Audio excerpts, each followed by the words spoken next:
Okay, in the last video we saw why eating less backfires. It triggers survival mode in our body.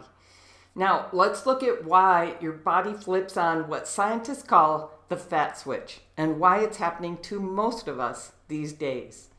So if you look at animals in low nutrition environments or animals preparing for hibernation, it seems like a fat switch turns on in their body so they'll survive. You think about bears getting ready to hibernate and they're going to live for months off their extra fat, right? They're going to get their water from the extra fat and they're going to get calories from the extra fat. That's how they're going to survive. And so animals that are in a low nutrition environment or that are going to need to survive several months without eating, their bodies turn on this switch. So it's not just that they start storing excess fat.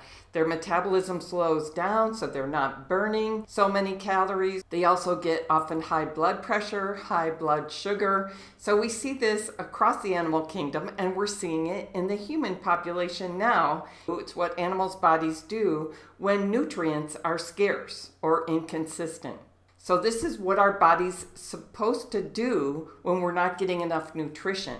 We don't see ourselves as living in a famine kind of environment, right?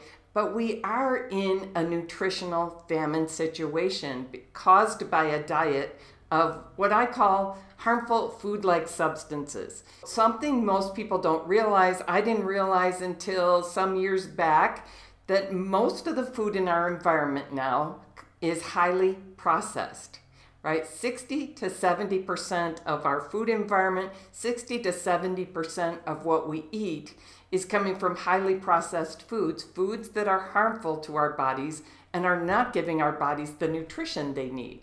So it means the majority of what we eat isn't real nourishment. It's not highly nutritious foods.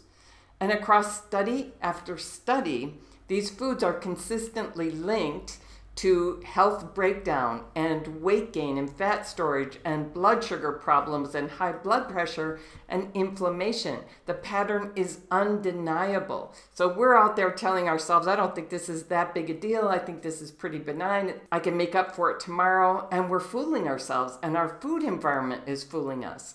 These foods are quick and cheap and tasty, and they're everywhere, and we treat them as normal and benign.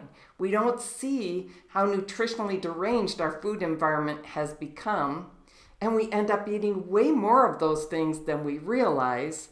And the corollary is that we eat far too few of the foods our bodies actually need to be well. So the trap is when our bodies don't get enough of the real highly nutritious foods, our bodies flip on this fat switch. We may get high blood pressure, we may get high blood sugar, we can start storing extra fat so that our body is protected from the low nutrition situation. Then when our weight goes up, the advice is always to eat less.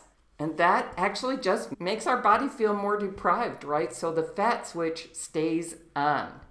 The only way out of this cycle at this point, as I see it, is to tap into a deeper nutritional wisdom inside, to start feeding your body enough of the right foods. That means an abundance of the right foods, a lot more than you probably think. So that's what Eating Solved is all about. It's why I'm so glad you're here.